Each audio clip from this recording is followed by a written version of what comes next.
And Chelsea beat Sheffield United, Janusz, by 2-0. I was trying to think of an adjective for this one. What about routine? Is that fair? I think it is fair, but I think only because it ended that way, because it didn't look pretty again. Just as much as we talk about, maybe Newcastle, the way they play with a spirit, even though they have injuries and they lose players, there's a certain way of playing. I still continue not to see that with Chelsea. I thought that first half was lacking energy, was lacking the sort of desperation that I think you should see from a team like Chelsea and Mauricio Pochettino. I didn't see it on the sideline. I didn't see it on the pitch. The first half, I think if you look at the front four between Nicholas Jackson, Raheem Sterling, Palmer, and Mudryk, not one shot on target. And the tempo of the game wasn't there. The chances weren't there. I can't remember a chance. In fact, first shot on goal was Cole Palmer, who put them ahead, and then quickly the second goal. So at this stage for Chelsea, wins do count, right? Because they've been a little bit of a yo-yo team. Let's not forget, they a couple losses to Everton and Manchester United.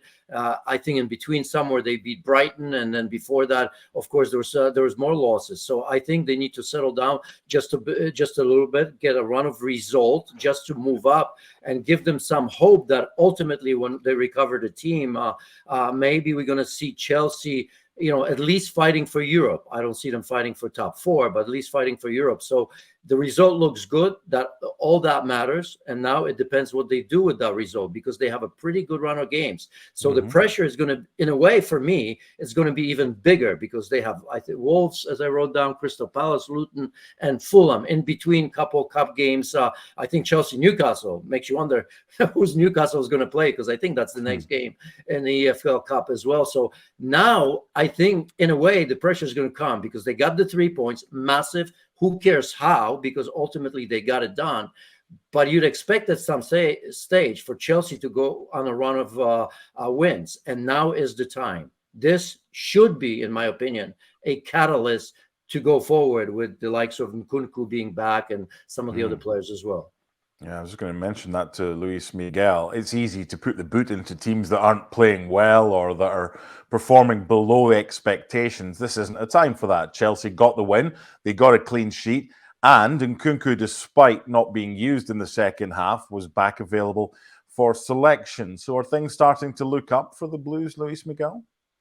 Yeah, first back-to-back home wins for the first time in a year for Chelsea, which in itself is just good from a mental perspective. And like Janusz was saying, I think that this is the moment now for Chelsea, because with all due respect to the teams coming up in the league, like, they're doable, right? So you got to pick up points. And unfortunately for them, the league is much stronger, definitely in the top four. And I agree with Janusz. I don't see them being a top four team. Can they get Europe? Mathematically, of course, that's possible. It's only December. So this is the moment to do it. And Nkunku being back is massive. So once these players come back, then that's very important. I think Raheem Sterling's influence this season should not be taken for granted. Everybody's talking about Cole Palmer, and rightly so. But Raheem Sterling has been really, really important for them. So I think this is what Mauricio Pochettino wants. He wants to gain that confidence. He wants to make sure that Chelsea just keep building and building.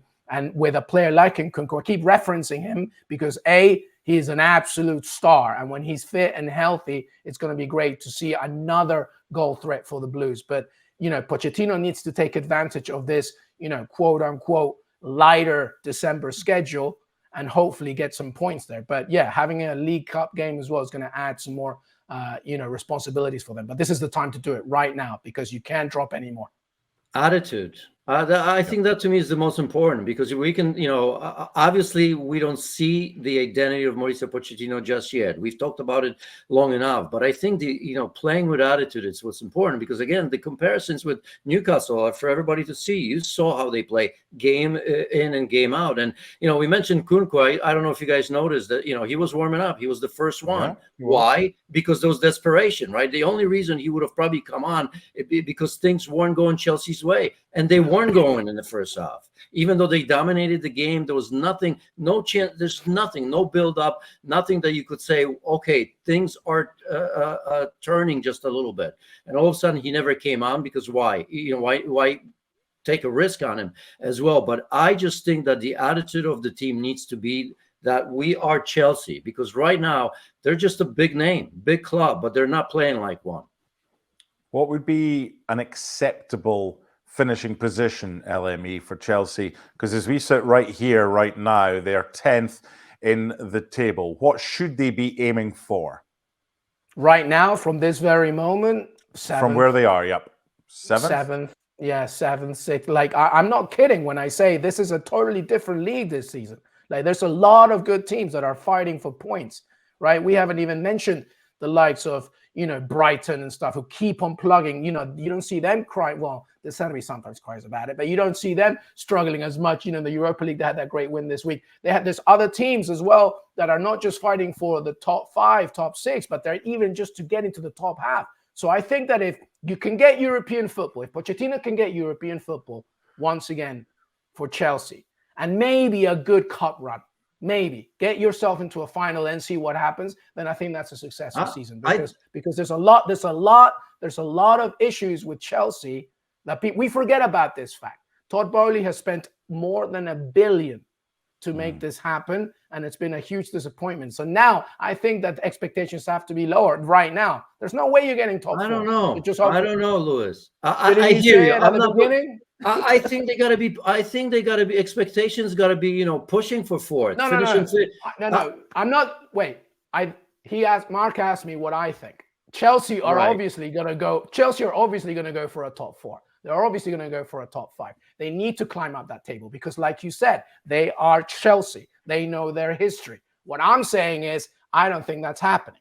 I think that if they get European spot or 7th, then maybe that might be good enough. Of course, I won't be happy about it, but I don't think right. No, but make no mistake about it. They should be. Look, if Spurs, with all those injuries and suspensions they've had, if they can be fighting and look where they are on the table, if your beloved Aston Villa overnight can kind of all of a sudden be a player in it, right? And that remains to be seen. Unai Emery's doing a great job. I think they were relatively injury-free in comparison, say, to Chelsea or Spurs or Manchester United or Carlo Mings, Emiliano Buendia, Alex Moreno. 2, 3. But if I go with the list, my point began at the very beginning. Todd Bowley spent more than $1 billion, right? More than $1 billion. So to me, it's already an absolute disaster, right? Because that amount of money is ridiculous. And we shouldn't give them a pass. We shouldn't give them a pass because of what's happening. That's what I mean. I think you're arguing about agreeing with each other. No, because I think your expectation. Unless I misunderstood the question, it's a fair point. But I'm saying even from me or even from anybody else right now, still we're halfway through the season, pretty much right now. The expectation still should be for Chelsea to, at the end of the season, to at the very least be there or thereabout, 5th or 6th, and not 8th, 9th, or 10th, because somebody's going to say out there that they're young, they have a new manager, they have so many young players. This is Chelsea Football Club that spent, as you've mentioned, so much money, and we shouldn't give Chelsea Football Club a pass because of what happened up until this point. I'm not giving them that.